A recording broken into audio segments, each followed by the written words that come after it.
Si tu leur demandes rien, si tu leur offres rien, ils vont pas faire un contenu ou un avis d'eux-mêmes, en fait. Par contre, 85 ils seraient prêts à le faire s'il y avait en échange, un reward. On va vraiment pouvoir capitaliser sur, les clients satisfaits et leur donner l'opportunité de s'exprimer. Alors que jusqu'ici, ceux qui ont l'opportunité de s'exprimer, c'est surtout ceux qui sont pas contents. Et ça passe notamment, par une approche qui est basée sur la communauté. Le but, il faut que ça soit adapté, à ta typologie de clients. Si tes clients, tu sais qu'ils sont sur Instagram, proposer des missions, en lien avec Instagram, comme faire des stories, faire des posts ou encore des TikTok. Ça, c'est indispensable. Où là, on va rentrer un peu sur des systèmes de statut. Donc, OK, j'ai un niveau, c'est du bronze, un autre, c'est argent, un autre, c'est or. Et en fait, quand je rentre dans ce niveau, j'ai des avantages qui vont se débloquer automatiquement. Salut, bienvenue dans ce nouvel épisode. J'accueille Joseph de Loyoli. On va parler ensemble de fidélité de parrainage. Clairement, tu viens de me délivrer une masterclass sur le sujet, sachant que c'est un sujet qui est hyper important et qui est souvent d'ailleurs très mal traité par les e-commerce. Et la plupart des e-commerce que j'accompagne avec SEO sont des vrais enjeux sur ce sujet-là pour améliorer ta LTV, ta rétention client, etc. Donc je t'invite à écouter cet épisode et j'espère qu'il te plaira. Bonne écoute. Allez, on est parti du coup pour un nouveau podcast. Salut Joseph. Salut Pierre-Baptiste. Ravi de t'accueillir sur le podcast e-commerçant aujourd'hui.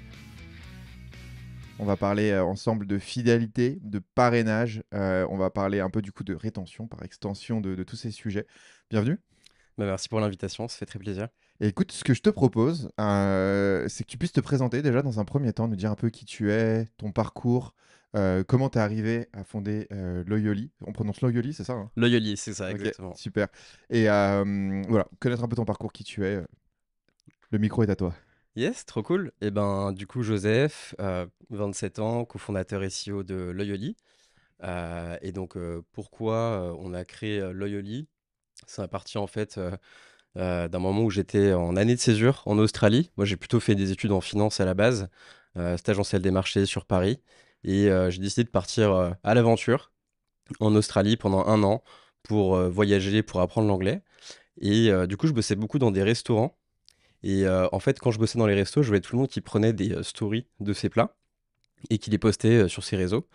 Donc je me suis dit que ça pouvait être trop cool en fait que le bar te file un shooter pour te remercier de ta story et que finalement c'était ça un peu je trouve qui avait de l'impact, en tout cas sur moi, de voir mes potes qui partagent du contenu. Ça m'a incité à aller visiter l'établissement où ils sont allés, acheter le produit qu'ils ont posté dans leur story, etc. Et pas forcément quand c'était des influenceurs. Donc c'est ça un peu le point de départ, de permettre aux marques de, créer un échange gagnant-gagnant entre eux et leurs clients, sans que ce soit nécessairement des influenceurs, pour, pouvoir, créer de la notoriété et en même temps les fidéliser.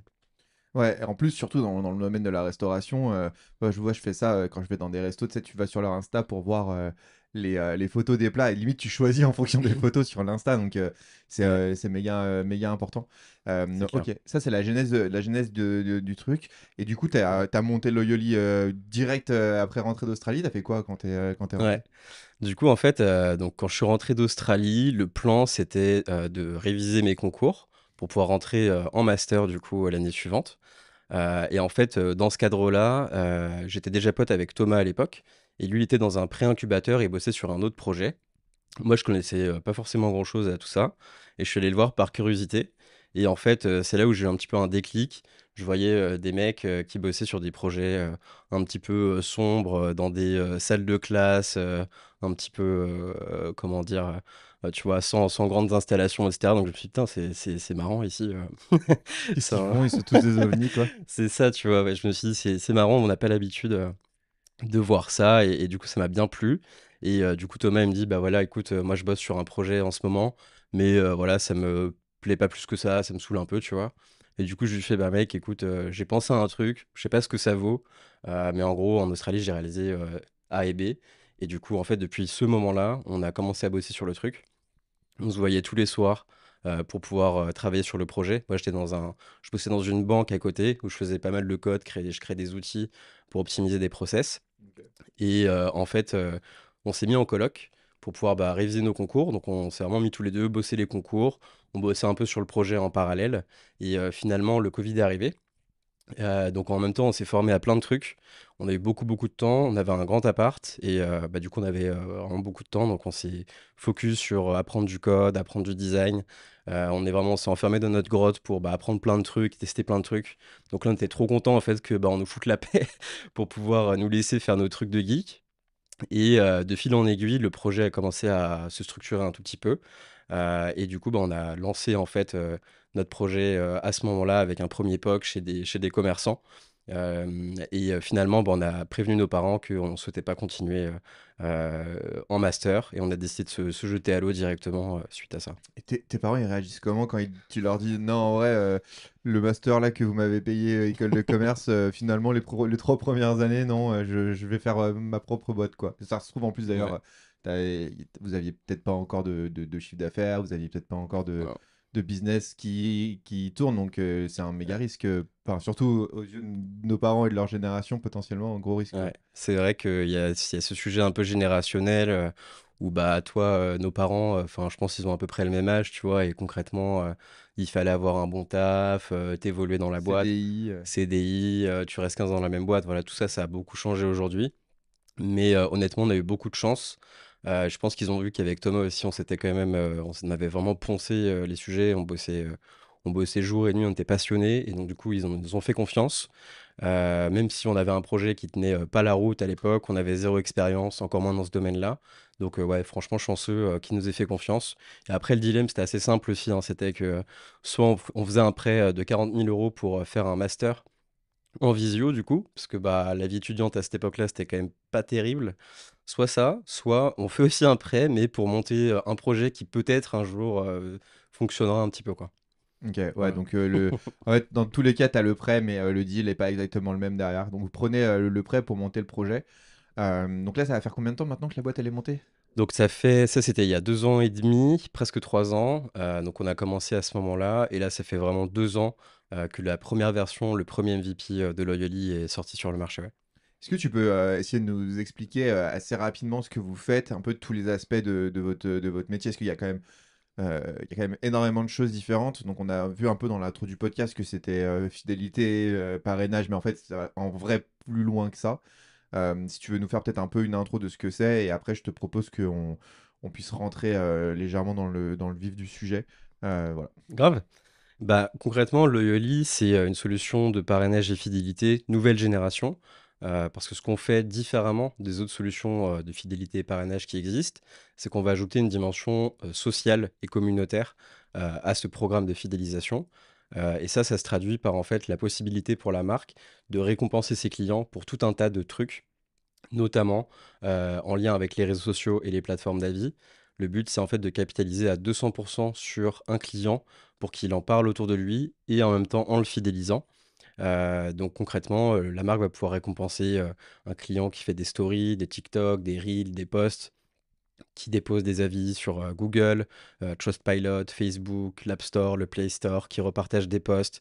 Il y a une trentaine de missions qu'on a créées, donc avec une technologie qu'on a développée qui permet de vérifier que le consommateur a bien réalisé toutes ces missions-là.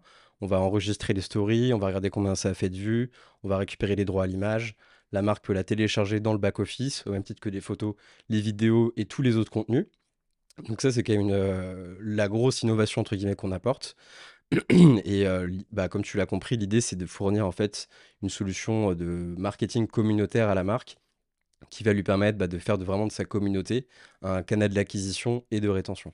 Ok, c'est méga intéressant parce que t'as toujours un enjeu de fou d'interconnexion de tes outils. Tu vois, tu sais, j'ai un Citycom à côté, et Ouais, il se trouve qu'il y a peut-être, ça fait 1 an et demi maintenant, on a eu un gros enjeu sur nos livraisons. Et on n'a pas réussi à livrer nos clients à temps. Donc, ok. clairement notre faute, etc. Mais du coup, on s'est pris des sales avis sur Google Ouais, Avis et sur Trustpilot. Pas forcément beaucoup, mais suffisamment pour que ta note, elle soit à 3, tu vois. ouais, Et c'est un enfer à rattraper. ouais. Parce que on a bien un programme de génération d'avis. Tu vois, genre on a plus de 1600 avis. Les trucs sont mis à jour continuellement. On est noté 4,8 ou 4,9 sur ces avis-là. Mais tu as à côté encore ces trucs qui traînent de Trustpilot qui sont à 3. Et tu te dis, tiens, mais relou parce que ça reflète pas la réalité de ce qu'on fait, tu vois. Et Ouais. je trouve ça hyper intéressant du coup de pouvoir aussi potentiellement essayer de incentiver les gens qui ont acheté chez toi à aller diffuser un peu la bonne parole, la vérité en tout cas, Ouais. la vérité de ce qu'ils ont vécu sur toutes les plateformes. Ouais, ouais, de fou parce que, tu vois, il y a un truc assez intéressant. Avant de lancer, le projet, on a fait une étude, donc avec, plein de potes, on a réuni presque 2000 personnes qui ont répondu à un questionnaire et il y avait un truc super intéressant, c'était qu'en gros 85 des consommateurs, si tu leur demandes rien, si tu leur offres rien, ils vont pas faire un contenu ou un avis d'eux-mêmes, en fait. Par contre, 85 ils seraient prêts à le faire s'il y avait en échange, un reward. Ce qui est «normal» entre guillemets, rien n'est gratuit, dans la vie. Et du coup, bah, là, on va vraiment pouvoir justement, comme tu disais, capitaliser sur, les clients satisfaits et leur donner l'opportunité de s'exprimer. Alors que jusqu'ici, bah, ceux qui ont l'opportunité de s'exprimer, c'est surtout ceux qui sont pas contents. Donc du coup, bah, ouais, ça a mieux reflété, la valeur et on arrive très bien à remonter, les notes d'avis sur, Trustpilot, Google et autres notamment, ouais. Ok, c'est méga intéressant. C'est qui un peu les sites que tu accompagnes aujourd'hui? Tu as quelques noms à nous partager? Ouais, carrément. Donc nous, c'est beaucoup, donc nous, on est focus sur Shopify aujourd'hui. Donc c'est, presque exclusivement que des marchands sur Shopify. Tu vas avoir, Inbag, tu vas avoir, Cici La Paillette, tu vas avoir, Charlotte Bio. On travaille aussi avec, le groupe Casino sur son site, Leader Price, et aussi avec, Le Slip Français depuis quelque temps, sur le programme UGC et Avis. Donc voilà un peu les quelques noms, qui me viennent à l'esprit. Donc aujourd'hui, ça représente, presque 100 marques, aujourd'hui qu'on accompagne, sur Ok. ces thématiques. Impressionnant, c'est très stylé. Écoute, ce que je te propose après cette courte présentation, c'est qu'on puisse rentrer un peu dans le vif du sujet d'aujourd'hui. Ce que j'aurais aimé proposer à nos auditeurs dans le sujet d'aujourd'hui, c'est de parler un peu de comment de stratégie de fidélité, Ouais. stratégie de parrainage. On a parlé un peu en préparant le podcast ensemble de ce qu'on pourrait appeler un peu la nouvelle génération de fidélité. Donc, tu en as parlé avec la création de communautés, qui je pense est un enjeu extrêmement important. Avant d'attaquer sur comment faire vraiment ces programmes nouvelle génération, j'aimerais bien juste que peut-être qu'on parle un peu de fidélité et que tu puisses peut-être nous expliquer en quoi ça consiste concrètement. Ça veut dire quoi de faire de la fidélité en e-commerce? Qu'est-ce qu'on cherche à atteindre? Pourquoi les marques doivent s'y intéresser? Enfin, finalement, ouais, qu'est-ce que la fidélité en e-commerce? Ouais, carrément.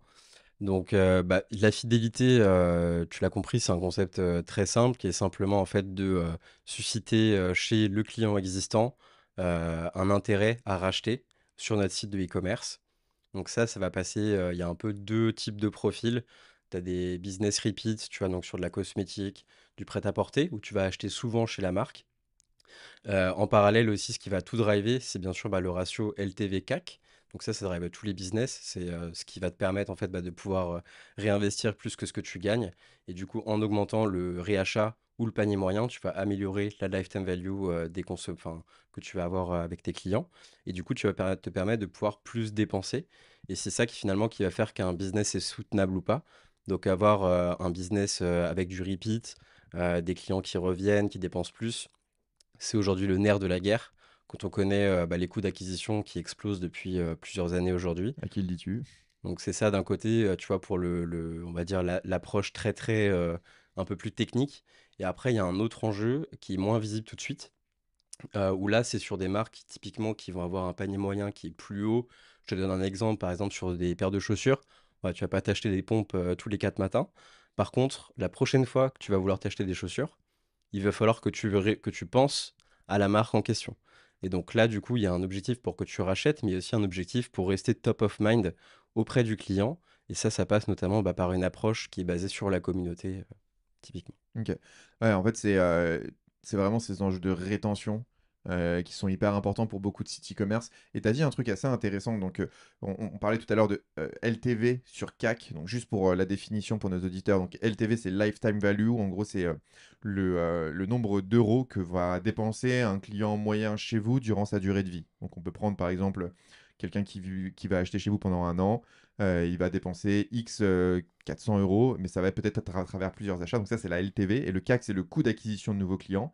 Donc c'est tout simplement combien ça vous a coûté d'avoir une nouvelle personne qui commande pour la première fois sur le site. Et je trouve ça hyper intéressant parce que ça se connecte vachement à l'agence Google Ads et à ce que je mets en avant aussi beaucoup dans mes contenus via Google Ads et ce qu'on fait aussi avec Jérémy, du coup mon associé sur Seos, qui est de dire mais attention parce que quand on fait de l'acquisition, qu'on dépense des budgets en acquisition, notre objectif c'est d'aller faire de l'acquisition de nouveaux clients dans la vaste majorité des business, parce que quand on a une approche LTV, on peut se permettre d'aller peut-être être, peu rentable, voire pas rentable, Ouais. voire, vraiment de perdre de l'argent sur le premier achat. Ouais. Parce que on sait que derrière, on est bon sur la fidélité, on est bon sur l'email marketing, on est bon sur plein de choses qui vont nous permettre de financer finalement un peu à long terme, ces coûts d'acquisition très élevés, en entrée de tunnel.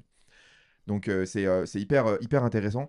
Hem, Aujourd'hui, tu m'as parlé tout à l'heure un peu des marques que vous accompagnez. Pour toi, c'est quoi un peu les business qui doivent s'intéresser à la fidélité et à ces enjeux? Ouais. Bah, très clairement, c'est ce que tu dis, c'est, bah, des business, en fait, qui ont des coûts d'acquisition, élevés, où il y a un marché qui est quand même assez, saturé pour, bah, aller chercher le client la première fois. C'est aussi donc des business vraiment repeat, donc avec, en général, un panier moyen qui est pas trop élevé, et un taux de rachat qui est assez fréquent. Donc tu vois, la cosmétique, des fringues, voilà, c'est des produits que tu vas acheter assez régulièrement. Donc ça, du coup, si tu vends un produit que tu es censé acheter régulièrement, du coup, tu vas, bah, capitaliser vraiment sur la lifetime value, avoir envie que la personne rachète le plus possible, dépense le plus possible pour amortir ton coût d'acquisition. Donc ça, c'est le premier cas de figure. Et après, l'autre cas de figure où là, bah, c'est un peu ce que j'évoquais juste avant. En fait, tu as des business où voilà, il y a moins un objectif que la personne rachète tout de suite, mais c'est plus pour se dire, voilà, en fait, avec ma stratégie de fidélisation, je suis en train d'engager une communauté, de créer aussi de la notoriété, du bouche à oreille, de la réassurance, et tout ça, ça fait que même si, je sais que mon client va pas racheter demain, la prochaine fois qu'il doit faire un achat, il pense à moi, et en parallèle, ça a des impacts, des externalités positives, on va dire, sur, bah, la notoriété, le trafic qualifié, la réassurance, et cetera, quoi. OK, ouais, donc tu as vraiment en fait, finalement, tu as un peu tout le monde qui peut s'y intéresser, finalement, à ces enjeux de Ouais, fidélité. finalement, il y a un peu tout le monde qui peut s'y intéresser. Après, c'est sûr qu'il y a des cas de figure où ça marche, beaucoup mieux que d'autres. Tu as des cas de figure, voilà, si on est sur du, très, très, haut de gamme, où il va falloir avoir des mécaniques qui sont complètement différentes, mais où ça peut toujours être intéressant parce que, bah, comme tu l'as dit, hein, fidéliser ses clients et avoir de la rétention et une bonne LTV, c'est un sujet qui est commun à tous les business du monde, quels qu'ils soient. Et d'ailleurs, par rapport à ça, j'ai quand même une question parce que, en e-commerce, je distingue quand même un peu genre, au moins 2 grandes catégories de business. Tu as les business e-commerce qui sont des marques, donc tu parlais du slip français par exemple, qui ne vend que des produits de la marque Le Slip Français. Puis après, tu as des business qui sont des distributeurs, qui revendent d'autres marques, et qui ont peut-être des enjeux de fidélité qui sont, un peu, différents ou peut-être pas forcément d'ailleurs, d'avoir des enjeux de fidélité parce que c'est très opportuniste en termes d'achat. Tu en penses quoi? Tu penses que ça s'applique un peu à tout le monde ou comment tu vois les choses sur ça? Ouais, je pense que de toute façon, ça fait penser un peu à Max and the City, du coup, ce que tu évoques. Et effectivement, encore une fois, je pense que tous les business du monde ont besoin d'avoir, des clients, qui en redemandent et qui sont fidèles. Bien sûr, nous, on apporte une solution. À la base de la fidélisation, il faut avoir un bon produit, et cetera, et cetera. Ça, pour le coup, nous, on n'y peut rien. Mais, en tout cas, peu importe, en fait, que ce soit ta propre marque ou que tu sois un revendeur, dans les 2 cas de figure, ça peut fonctionner, bien sûr, ouais. OK, très clair. Tu parlais tout à l'heure un peu de, mécanique entre, des marques, de luxe, des marques, un peu moins, luxe, un peu moins premium ou autres. Aujourd'hui, pour toi, c'est quoi un bon programme de fidélité? Qu'est-ce qu'on met dans un bon programme de fidélité? C'est quoi les mécaniques qu'on va Ouais. utiliser dans un programme de fidélité? Ouais, carrément. Bah, un bon programme de fidélité, il y a pas mal d'ingrédients qui vont faire que ça fonctionne. Le premier, bien sûr, on est tous pareils, c'est, bah, la valeur perçue du programme. Est-ce que tu as des incentives qui sont, intéressantes? Là, du coup, comme tu l'as dit, il va y avoir plusieurs cas de figure en fonction de la marque. Si on est sur du très luxe, les incentives qui vont intéresser, les clients, un client qui achète, un sac à, 1 500 €, bon voilà, un coupon, un discount en pourcentage, un bon d'achat, ça lui changera pas sa vie. Par contre, lui proposer des expériences, donc par exemple, assister, tu vois, aller visiter une usine, qui fabrique le sac, assister à un shooting photo dans les locaux de l'équipe, avoir du contenu exclusif, avoir early access à des produits qui sont pas encore sortis. Ça, c'est des mécaniques en fait qui vont, bah, plus coller à, ce type de marque-là.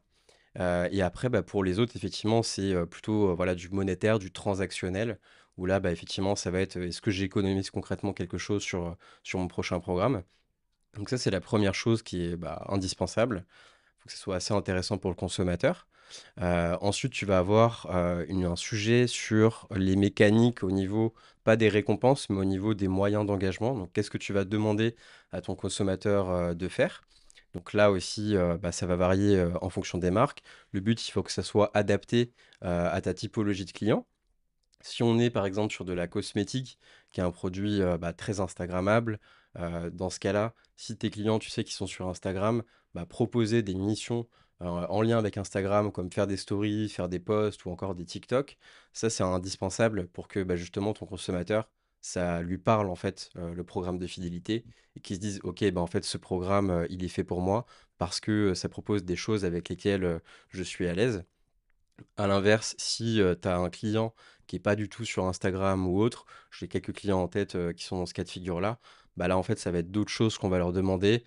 Tu vois, je t'en parlerai peut-être à la plus tard, mais, on a des histoires un peu intéressantes où tu as des, grands-mères sur le bord de la cheminée qui font des UGC, des, enfants dans la voiture avec leurs parents, et en fait, du coup, tu vois, on n'est pas du tout sur une cible, Instagram friendly, mais, par contre, c'est des gens qui adorent la marque et qui sont, très, très chauds pour, s'engager avec elle, lui proposer, lui donner de la valeur et être récompensés pour ça, faire partie d'une communauté encore une fois.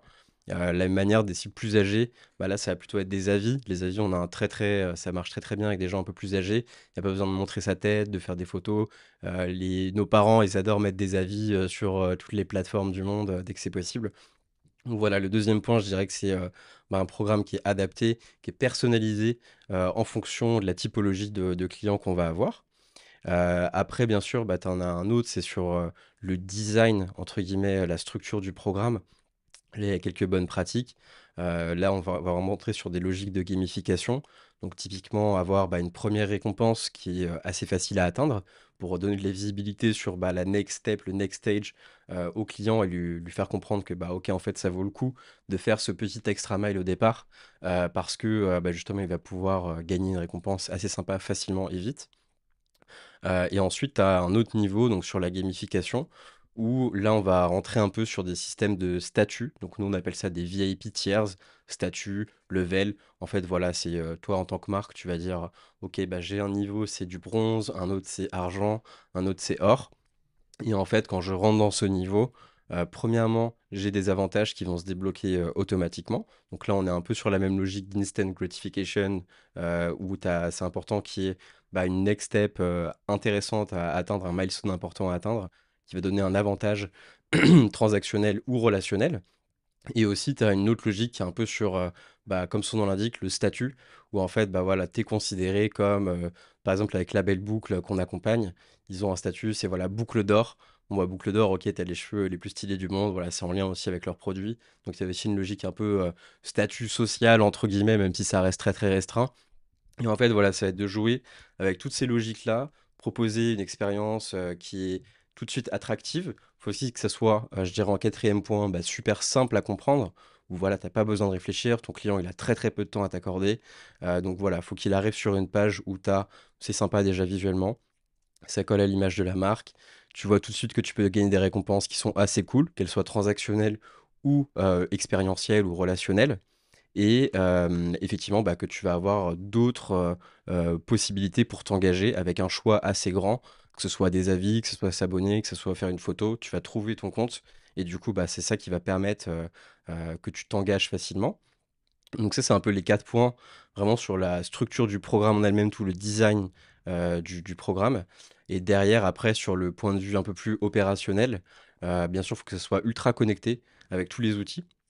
Les marques, elles ont pas forcément le temps, de passer, 5 heures par jour, sur un programme de fidélité. Il faut que ça soit super bien connecté avec, Shopify, avec, Shopify, Point of Sale aussi, donc en physique, en ligne, avec les outils, de support comme, Crisp, comme Gorgias, avec les outils d'avis pour pouvoir, récompenser un client quand il fait un avis.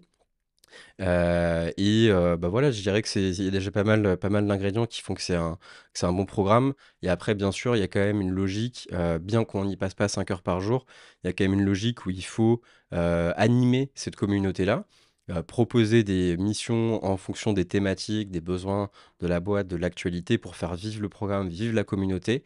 Que ça soit aussi donc je reviens un petit peu sur la question sur le point d'avant, mais aussi bien intégré à Klaviyo du coup, pour pouvoir, communiquer efficacement sur le programme de fidélité. en mettant par exemple, dans un bandeau, dans tous tes emails, en rappelant à l'utilisateur combien il a de points de fidélité, sur quel statut il est. Voilà, c'est en fait rendre le programme visible, attractif, facile à comprendre et qui donne envie, quoi. OK, ouais, effectivement, il y a beaucoup d'éléments. Il y a à la fois des étapes et en même temps, il y a aussi, plein de choses auxquelles penser. J'ai 2 questions qui me viennent avec ça. Déjà, tu disais tout à l'heure un 1er, non, j'ai 3 questions, j'en ai une avant celle-là, qui est, comment tu fais évoluer les gens dans cette logique de fidélité? Je sais qu'il y a beaucoup de systèmes qui utilisent des points où tu vas venir attribuer, des points à des personnes. J'ai toujours trouvé les points assez compliqués à gérer, parce que difficile d'estimer, tu sais, en fait, tu sais, tu vas voir ton programme de fidélité, je sais pas si tu as ça chez Air France ou autre, et on te Ouais. dit, alors quoi que chez Air France, c'est des miles, donc en fait, tu te dis, tu peux faire une Mmh. certaine distance, mais et tu sais, t'en as 600, et t'es en mode, ça veut Ouais. dire quoi 600, en fait, tu vois? Comment toi tu vois cette logique de points? Est-ce que c'est un truc que vous utilisez aujourd'hui? Et surtout, comment bien la penser pour qu'elle soit simple pour les clients, derrière à comprendre? Ouais, en vrai, c'est une super bonne question, et effectivement, en tant que consommateur, encore une fois, voilà, faut que tu comprennes tout de suite, en fait, ce que ça peut t'apporter et c'est vrai que, comme tu dis, des points, ça peut paraître quand même assez abstrait. Donc il y a 2 choses, je dirais, par rapport à ça. La première, c'est, de montrer directement donc par exemple, tu arrives sur la page, le premier truc que tu vois, c'est une récompense à 600 points, très bien et du coup, tout de suite après, il faut que tu vois de quoi, qu'est-ce que toi tu as besoin de faire pour atteindre ces 600 points. Donc il faut que les 2 soient mis en parallèle, immédiatement, tout de suite pour que visuellement, tu as une petite charge cognitive à faire, la transformation.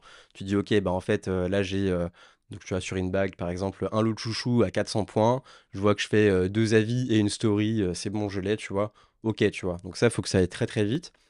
Ça, c'est un premier niveau déjà, pour tous les systèmes qui fonctionnent avec des points et après il y a une deuxième chose, sur laquelle on est en train de travailler en ce moment, donc je pense que ça sera live, quand tu vas sortir le podcast peut-être. C'est un système en fait de store credits, où là concrètement, en fait, on parle plus de points, mais on parle, d'argent directement, Ça, c'est bien. monnaie, sonnante et trébuchante et voilà, ça parle tout de suite, tu as pas besoin de réfléchir. Tu sais directement, combien ça représente, et combien ça va t'apporter. Donc ça, c'est un truc qu'on va mettre en place où tout simplement, c'est assez simple à visualiser. C'est en fait, c'est plus des points, c'est des store credits. Donc c'est vraiment de l'argent que tu peux dépenser auprès de la marque directement contre des récompenses. Donc voilà.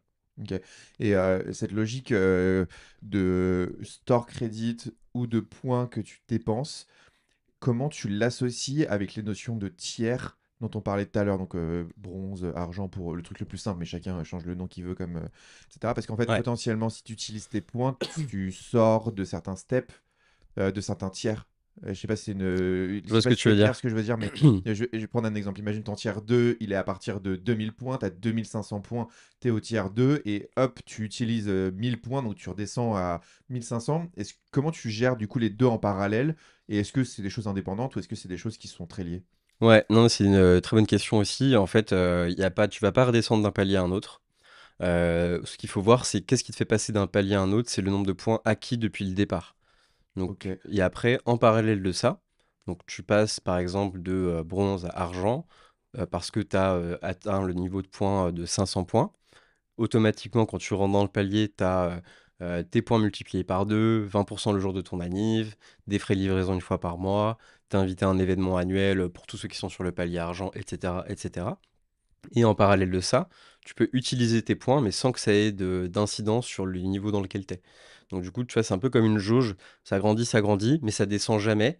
Par contre, toi, tu peux utiliser les points que tu as sur ton solde pour les échanger contre d'autres récompenses en parallèle des paliers. Donc tu as d'un côté des paliers dans lesquels tu peux faire que monter, et ensuite tu as des récompenses où là, pour le coup, tu échanges vraiment tes points contre celles-ci. Et encore une fois, ça ne te fait pas descendre d'un palier à l'autre. Donc voilà pour ça et bien sûr, petite précision, tu peux quand même redescendre d'un palier si jamais tu fais pas, tu fais rien pendant un an, par exemple. Après ça peut se paramétrer aussi. Tu peux faire un trimestre, un semestre pour quand même garder une «petite pression» entre guillemets parce que tu as pas envie que, quelqu'un qui a acheté, beaucoup à un moment sur ton site il y a 5 ans, il ait encore, tout le temps 20 de réduc, alors qu'en fait il achète une fois par an, tu vois? Ouais, ouais, c'est une mécanique, c'est ce que j'allais te poser comme question, si tu avais une mécanique comme ça. Et en parlant des différents paliers, des différents tiers, Est-ce que tu as une notion aujourd'hui de la répartition de ta clientèle entre les différents tiers qui serait une répartition idéale?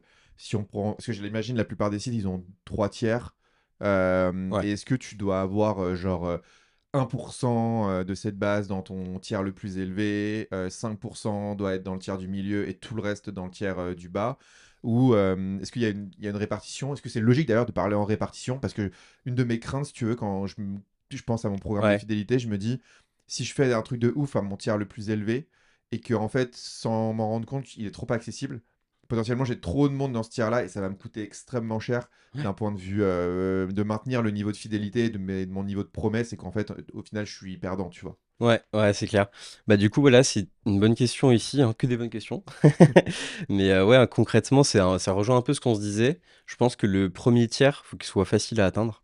Que assez rapidement, tu sois dans un statut, pas tout de suite, mais tu vois, après quelques achats, ok, C'est c'est quoi ton. facilement pour toi? C'est dès le deuxième achat, à partir d'un certain montant dépensé? Comment tu... Franchement, j'ai pas, c'est difficile de faire un peu un benchmark average, tu vois, parce que ça dépend vraiment, vraiment, je pense, de chaque marque, de la structure d'incentive qu'elle met en place, etc. Donc ça, pour le moment, je me garderai un peu de faire des benchmarks comme ça.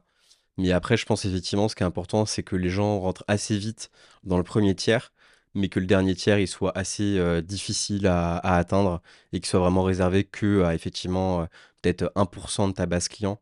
Là, c'est vraiment la crème de la crème. C'est vraiment ceux qui sont tes power users, qui parlent de toi à tout le monde, qui rachètent tout le temps, qui sont addicts à ta marque. Donc ça, il faut que ce soit quand même une partie assez restreinte des personnes. Et ouais, ce serait ça un peu les 2 recos, tu vois? Premier tiers facile à atteindre et deuxième tiers pour le coup, assez difficile. Ou Ok. alors vraiment réservé à la crème de la crème de tes Ok, clients. ouais, donc en fait, potentiellement, t'as 98% des gens dans le tiers, le premier tiers, Ouais. t'as un 1,8% dans le tiers du milieu et t'as un 0,2 dans le truc le plus ultime au-dessus, quoi. Ouais, ouais, on peut résumer un peu comme ça, ouais, carrément. Ok. Hyper intéressant. Et du coup, j'avais une question sur le premier palier, à quel moment on doit, comment dire, comment on fait pour l'atteindre. Et tu disais offrir un petit cadeau ou un petit truc à ce premier palier où tu as envie d'y aller. Est-ce que tu as des autres exemples un peu de marques, qu'est-ce qu'elles offrent justement sur ce premier palier pour aller le déclencher? Et est-ce qu'on a une idée des taux de conversion qu'on peut espérer? Je sais pas si c'est une métrique d'ailleurs qu'on pilote, on va peut-être en parler après les métriques, Ouais. mais Alors, sur la question: «Qu'est-ce qu'on donne, au 1er palier?» Je pense un truc qui est vraiment pas mal, tu vois? C'est de montrer un truc, comment dire? De vraiment montrer de la reconnaissance au client sur tout l'effort qu'il vient d'accomplir. Donc pour ça, il faut un truc vraiment rapide. Typiquement, ce qui peut être super encourageant pour l'inciter à faire plus de missions ou à faire plus d'achats, c'est lui donner un bonus de points tout de suite, qui va lui permettre de se rapprocher du palier suivant. Comme ça, il se dit: «OK, je viens de rentrer ici, paf, j'ai un bonus et en fait, si je fais juste, quelques autres trucs et que je rachète un peu souvent, bah, potentiellement, je peux aller sur le palier argent et là, le palier argent, il y a un truc vraiment sympa à la clé», tu vois? Donc ça, je pense, c'est un truc, vraiment rapide. Les multiplicateurs de points, ça, je dirais, ça vient peut-être un peu plus tard, sinon tu vas rentrer dans le palier, du milieu, donc palier argent, trop rapidement, je pense. Mais ouais, bonus de points, ça marche bien et aussi un discount, parce que du coup, bah, là, tu donnes des points à la personne, donc tu la rapproches du palier suivant. Tu lui donnes un discount, donc potentiellement, bah, là, en fait, là, la personne, tu vois, elle a plein de «dopamine dans le cerveau» entre guillemets, elle a trop envie d'utiliser le code que tu viens de lui filer. Potentiellement, ça va en plus l'aider à passer sur le palier d'après, qui lui donne accès à d'autres réductions et cetera et cetera. Donc c'est comme ça qu'on va un peu essayer de hooker, l'intérêt du consommateur avec des rewards qui sont vraiment rapides et qui lui permettent d'atteindre le niveau d'après, plus facilement et ça va vraiment le motiver, en fait, à atteindre ce niveau d'après justement, ouais. ok, hyper intéressant. Et comment tu mesures l'efficacité d'un programme de fidélité? Et derrière cette question, il y a, c'est quoi les KPIs phares? Est-ce qu'il y a deux, trois KPIs qu'il faut absolument suivre pour mesurer la performance de ton programme de fidélité? Ouais, et ben, carrément, il y a plein de KPI. En vrai, c'est une partie super intéressante. Les premiers KPI, les 2 KPI que, toutes les marques doivent suivre absolument sur le programme de feed, c'est premièrement, le revenu généré, par le réachat. Deuxièmement, le revenu généré par, le parrainage. Donc ça déjà, ça va te donner une vision hyper, claire et précise sur le retour sur investissement de la solution de parrainage et de fidélité que tu es en train d'utiliser. Puisque, bah, voilà, à la fin de l'année, tu sais que tu as généré, 50 K, ta solution de fidélité, tu l'as payé 10 K. OK, tu vois? Ça me convient. Donc ça, c'est vraiment les deux trucs les plus importants, tu vois. Après, on va dire pour pouvoir optimiser et itérer sur le programme de feed, là, on va plutôt regarder, du coup, ok, est-ce que, en reprenant un peu, tu vois, la liste des ingrédients qu'on a évoqué en intro, est-ce que mon programme, il est attractif? Donc pour ça, on va regarder est-ce qu'il y a un taux de participation qui est fort? Donc combien de personnes utilisent des récompenses dans le cadre du programme de fidélité? Et après, en gros, quel impact ça a sur mes différents KPI de mon cœur de business, tu vois? Donc, typiquement, la LTV, l'AOV, le revenu annuel moyen par client, le taux de réachat. Il y en a un cinquième, mais que j'ai plus en tête. Et donc, typiquement, nous, par exemple, sur Loyally, ce qu'on va montrer, c'est en fait un tableau avec deux colonnes. Donc, ceux qui ont des récompenses et ceux qui n'ont pas utilisé de récompenses. Donc en fait, tu te dis, OK, le fait d'avoir un programme de feed, ça va permettre à mes clients d'utiliser des récompenses. Et du coup, ceux qui utilisent des récompenses, donc qui jouent le jeu de la fidélité, voilà leur LTV, voilà leur AOV, voilà le taux de repeat, le revenu annuel par client. Et à contrario, voilà ceux qui n'utilisent pas du tout de récompenses. Et là, on voit des résultats qui sont, voilà, en fait, tu vois ce tableau-là, tu fais, OK, en fait, mon programme de fidélité, il change vraiment, vraiment, vraiment la donne. Parce que mon AOV, en fait, sur des clients qui utilisent des récompenses, elle est 5 fois supérieure aux autres. Pareil pour le repeat. Donc ça, c'est super cool de pouvoir montrer ces datas-là. Donc ça, c'est vraiment les KPI sur la feed. Après, les KPI sur le parrainage. Donc là, au même titre que dans une logique d'optimisation, pour comprendre déjà si le programme il est attractif, quel est le revenu généré au total? Et ensuite, dans le revenu total généré, c'est quoi la part qui a été utilisée par les filleuls? Et c'est quoi la part qui a été utilisée par les parrains? Donc dans ce cas-là, tu vas pouvoir te dire, ok, en fait, j'ai je sais pas, 70 de mon revenu, du parrainage qui provient des filleuls. Donc ça veut dire que, potentiellement l'offre de parrainage pour les filleuls, elle est attractive. Parce que tu peux avoir 2 choses différentes.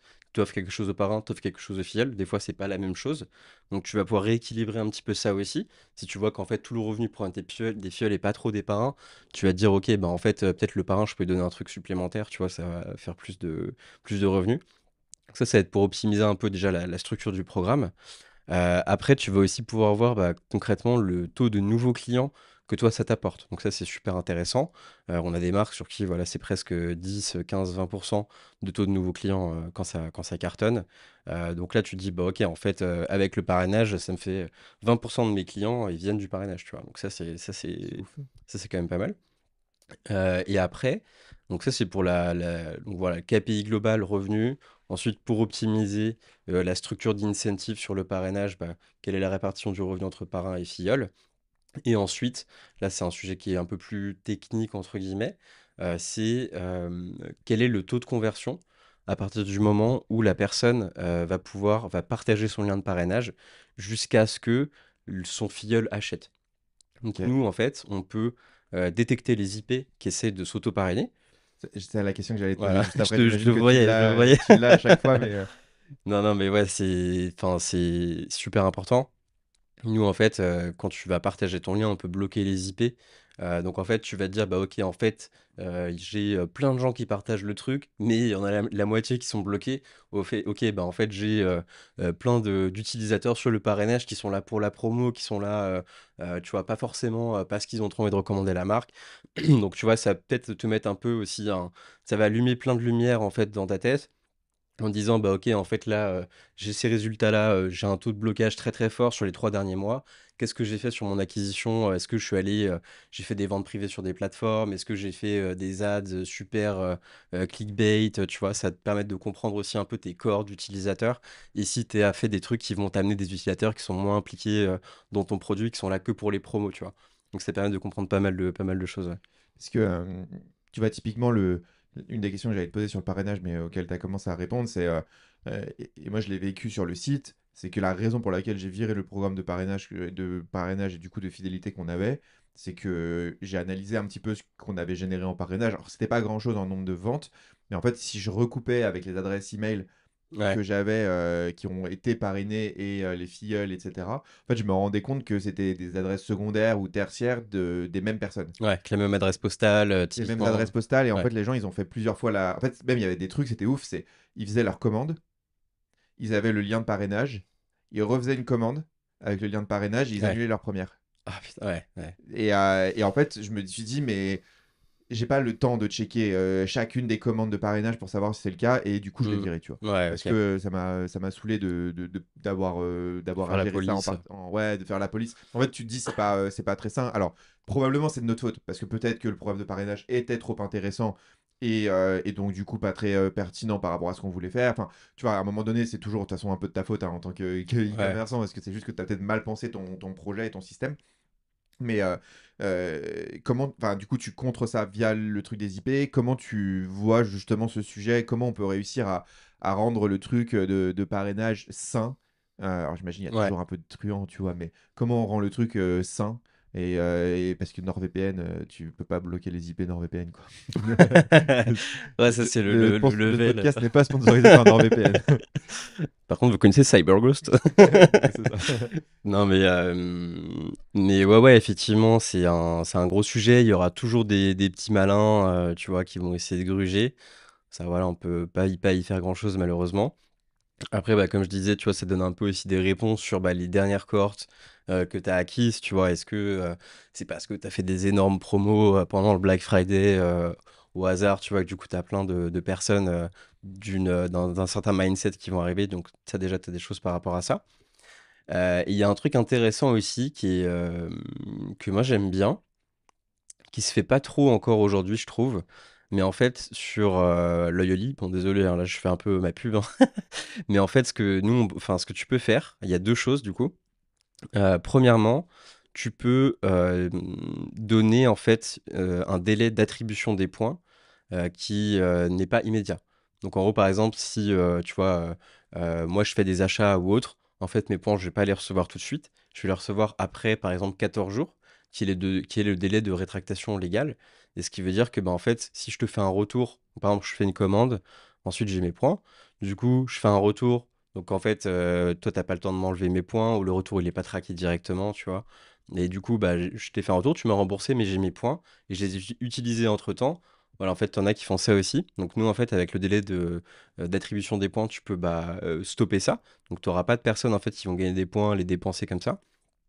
Et après, tu as un deuxième truc, donc c'est ça qui se fait pas encore assez, je trouve, mais qu'on va mettre en place sur certains clients. C'est en fait de pas faire gagner tout de suite quelque chose au parrain.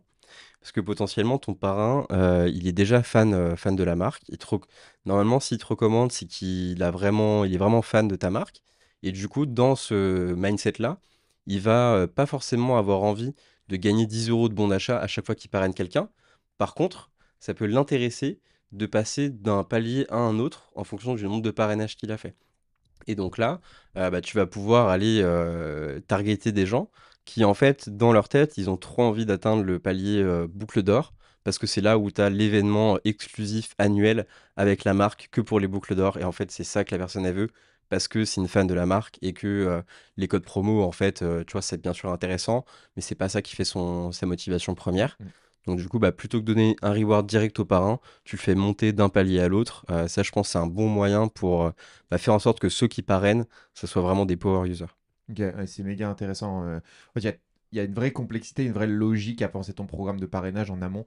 Est-ce que vous avez du contenu ou est-ce que tu as des recommandations sur c'est quoi un peu tu vois, au-delà de l'aspect, je dirais, implémenté dans Loyoli, ta stratégie ton programme de fidélité, comment tu peux le penser en amont?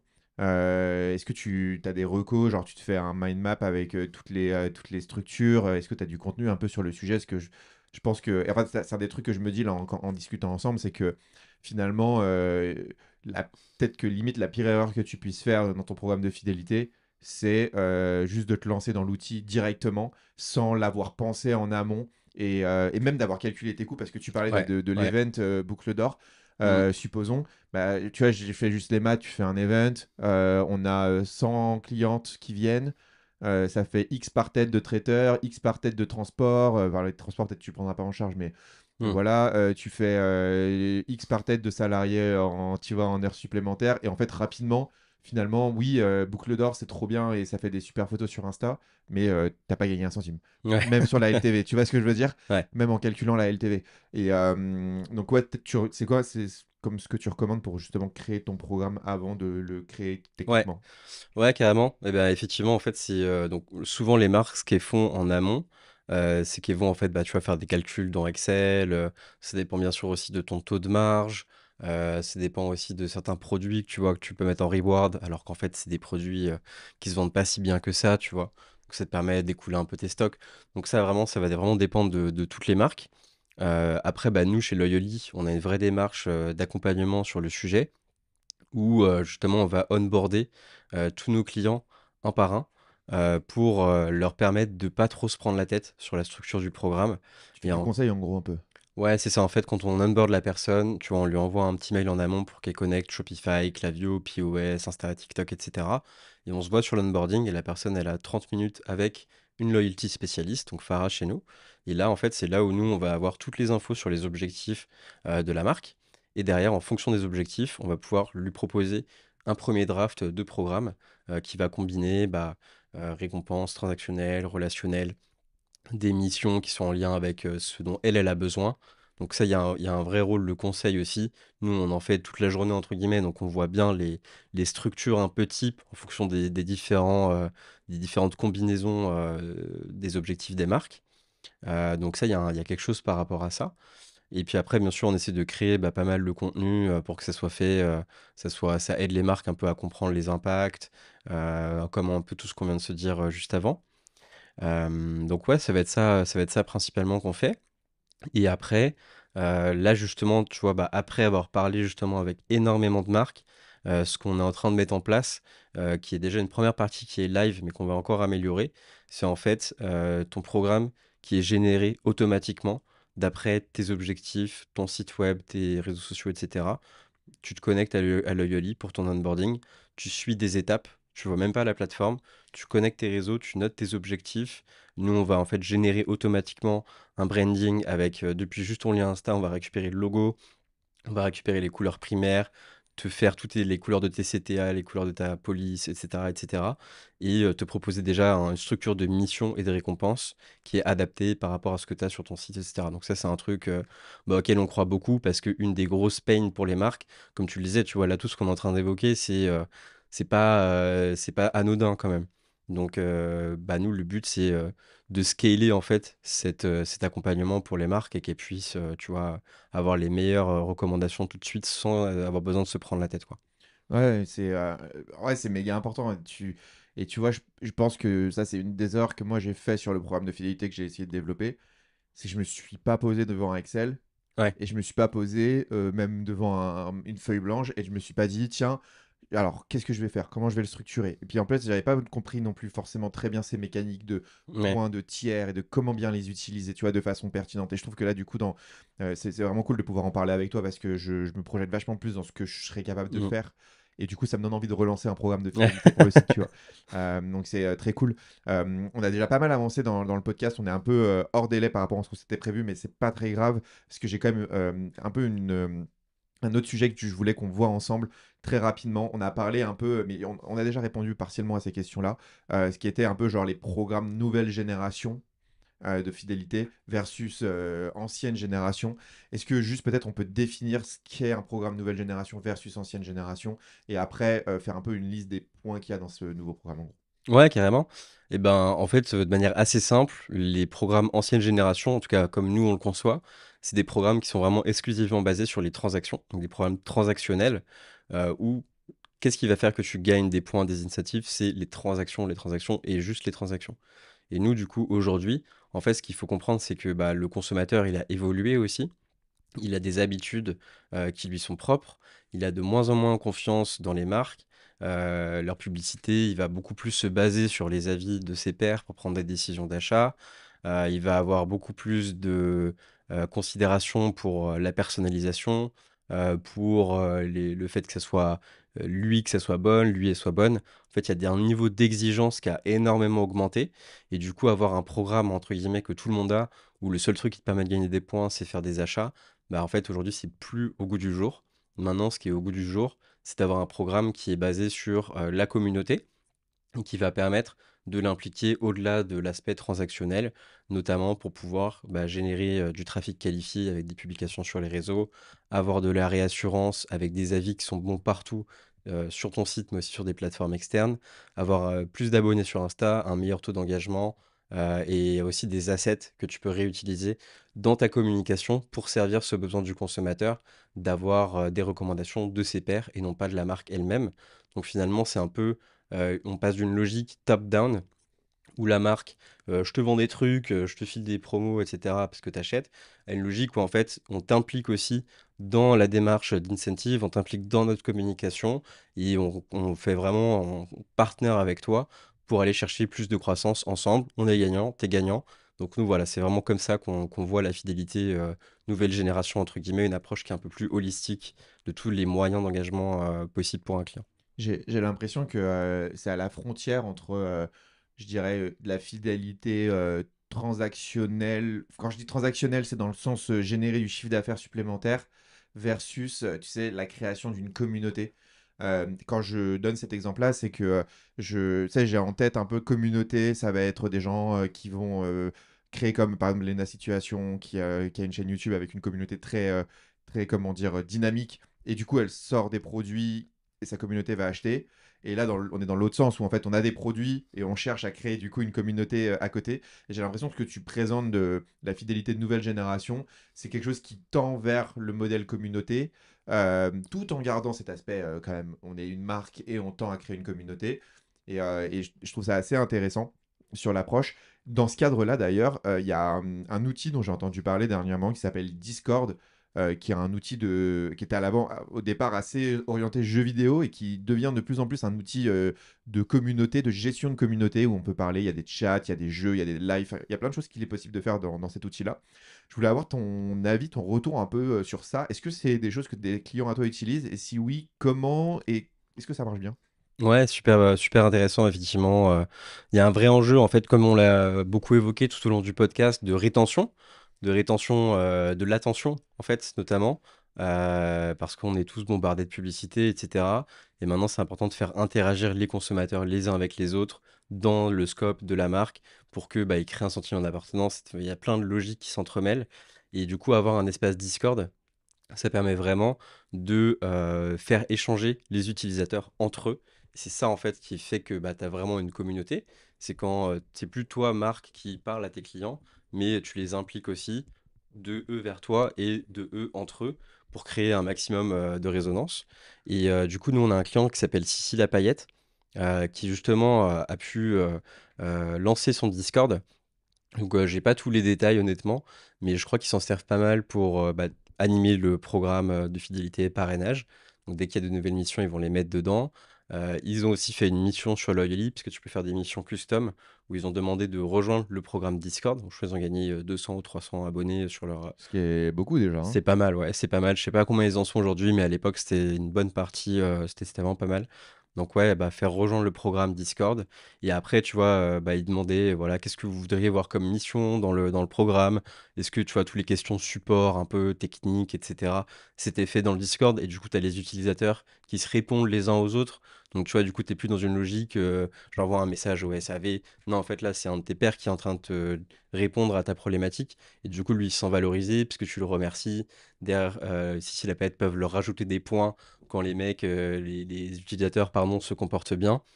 Donc ouais, non, il y a plein, plein de trucs à faire. Après, je pense que ça marche pour des marques où tu as une grosse logique, communautaire. Je pense que ça marche bien aussi si tu as besoin, tu vois, de faire tester tes produits, de vraiment, tu vois, créer des groupes de bêta-testeurs, des groupes de power users. Surtout dans les débuts, je pense que c'est vraiment une force supplémentaire. Après, par contre, c'est sûr que ça demande du temps, à mon avis, tu vois, d'animer tout ça. Mais voilà, je pense que tout ce test, et ça, à mon avis, c'est un bon truc à tester en 2024. Oui, je pense que c'est méga intéressant. En fait, je trouve que ça permet d'activer quelque chose. Il y a une citation de quelqu'un que je ne me souviens pas le nom, mais je me souviens globalement de la situation. De la citation, c'était plutôt une comparaison entre ce qu'est une audience, de ce qu'est une communauté. Et Mmh. en gros, une audience, c'est plein de gens qui suivent une personne, et une communauté, ce sont des gens qui suivent une personne et qui interagissent entre eux. Et à partir du moment où ils interagissent entre eux sans que la personne qui les a regroupés soit présente dans les conversations, alors à ce moment-là, on peut considérer que c'est une communauté. Ouais, complètement d'accord avec ça, ouais. Et On a vu je voir trouve le ça même assez truc passer, intéressant. ouais, je suis grave d'accord avec ça. C'est vrai que c'est. D'un anonyme du coup, parce que personne ne se Ouais, souvient du nom du gars. Je vais essayer de le désolé. retrouver, le nom du gars, j'essaierai de le mettre dans la description du podcast, assez intéressant. Écoute, je pense qu'on a vu pas mal de choses. Ce que je te propose, est-ce que, alors peut-être avant de finaliser le podcast, est-ce qu'il y a pour toi d'autres sujets qu'on n'a pas abordés autour de la fidélité, autour du parrainage, qui te semblent importants à aborder avant de clore notre conversation? Bah non, je pense on a fait un bon tour sur tous les ingrédients indispensables pour avoir un bon programme, les KPI à suivre, comment fonctionnent un peu toutes les logiques d'engagement et un peu quelques tips, best practice. Donc non, je pense qu'on a fait un bon tour.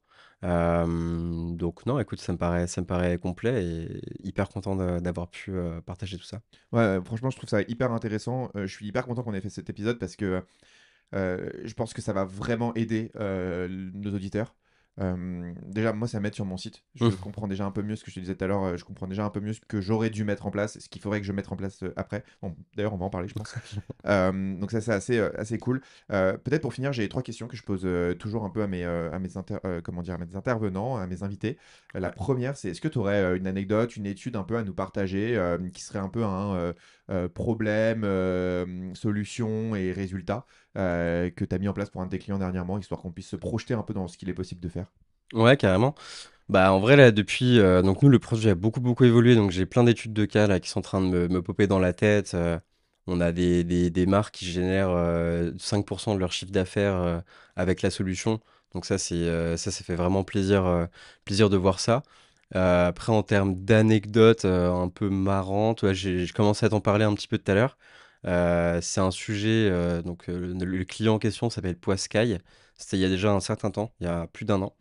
Et en fait, ce qui était assez intéressant, c'est que eux, leur type de client, bah, c'est pas forcément, tu vois, ils vendent du poisson par abonnement. Donc on n'est pas sur de la cosmétique. Il a divisé le euh, poisson par abonnement. et ouais, ça Du cartonne. vrai en e-commerce. Ouais, exactement. Ok, méga intéressant. Donc trop cool. Leurs clients, c'est pas des, tu vois, c'est des gens qui sont quand même d'un certain âge, etc. Tu vois. Et du coup, en fait, ils ont lancé bah, un programme comme ça avec des missions, envoyez-nous des vidéos, envoyez-nous des photos.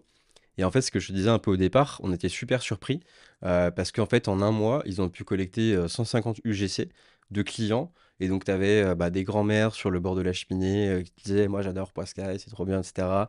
Tu avais des enfants dans la voiture avec leurs parents, genre, ouais, on mange Poiscaille ce soir. Franchement, c'était des vidéos, c'était pas du tournage, tu vois, il n'y avait pas de caméra, de trucs comme ça, hein, mais c'était super authentique.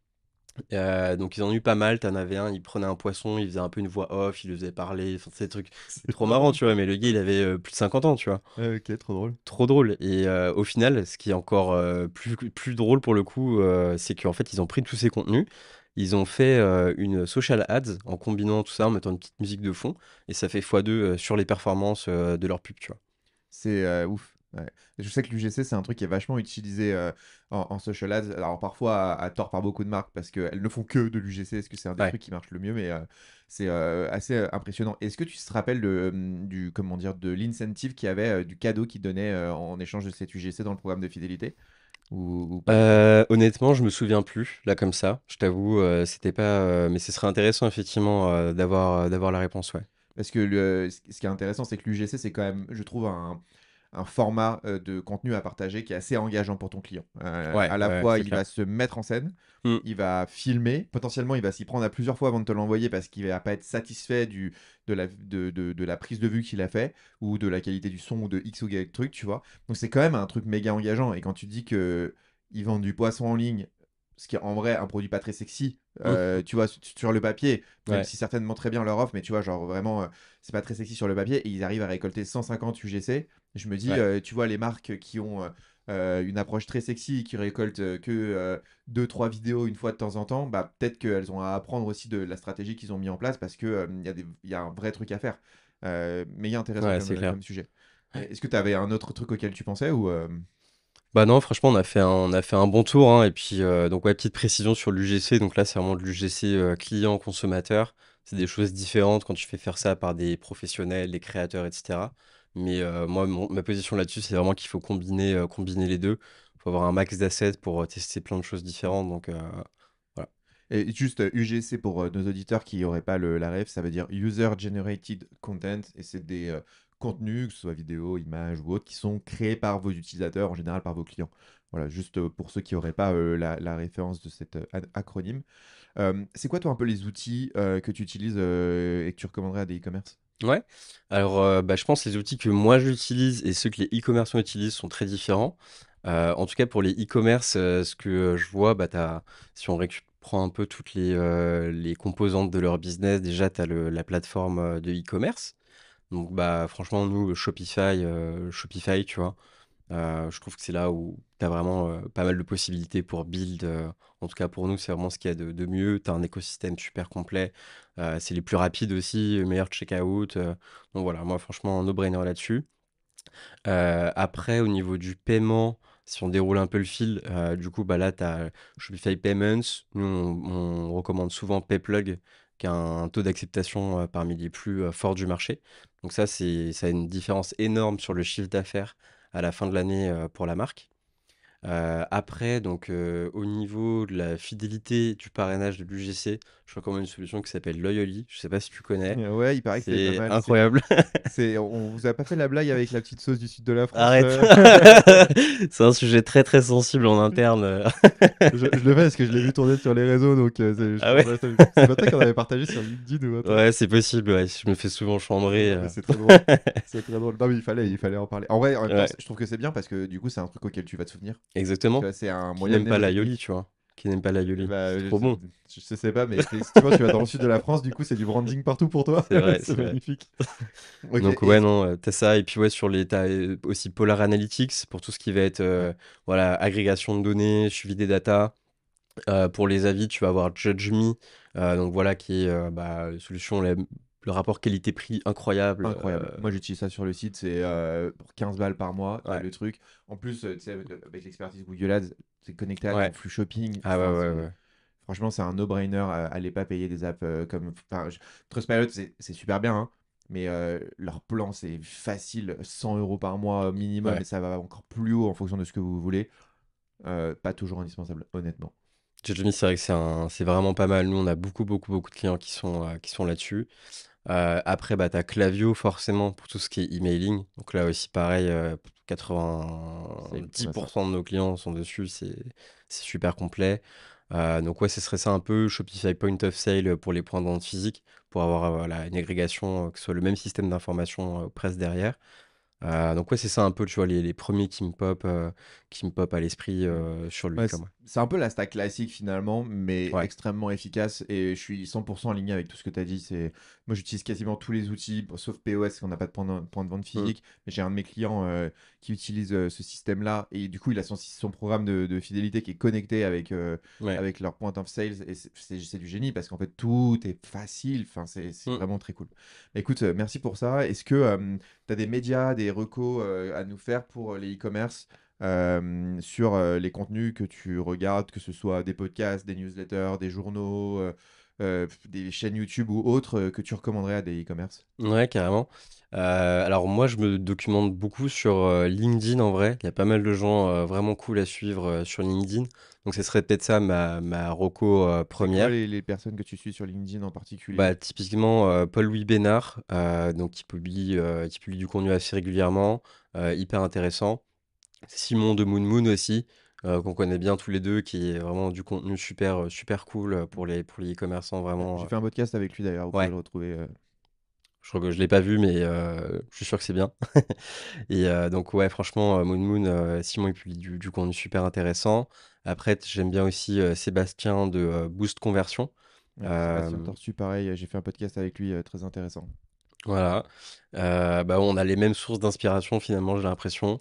Donc après, ouais, sur Klaviyo, tu as Thomas Pédégaï ou Pégaï. Bon, j'ai pas envie d'écorcher son nom de famille, donc on va l'appeler Thomas, de Email Club. Après, tu as Hugo Nicole aussi, qui parle aussi pas mal d'emails, aussi, qui fait du bon contenu, je trouve.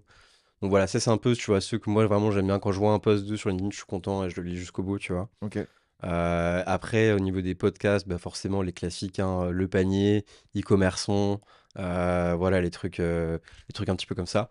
Donc ouais, ce serait ça un peu, tu vois, les sources d'inspiration. Et puis après, on a un blog, nous, de notre côté, qui est assez bien fourni aussi, et pas mal de contenu qui arrive. Donc on va essayer d'apporter de la valeur Trop par ce cool. biais aussi. Bah écoute, merci beaucoup Joseph pour ça. Où est-ce qu'on peut te contacter? Et ben, on peut me contacter sur LinkedIn ou par email, joseph@loyoli.io. Ok, magnifique. Eh bien, merci pour tout ton temps, Merci à toute toi. ton énergie sur ça. C'était vraiment hyper intéressant d'avoir cette perspective de la fidélité. J'espère que ça aura autant aidé nos auditeurs que ça m'a aidé. Et J'espère. j'en suis 100% persuadé. Donc, c'est trop stylé. Merci beaucoup pour toi. Salut. Merci Pierre-Baptiste, à toute, ciao.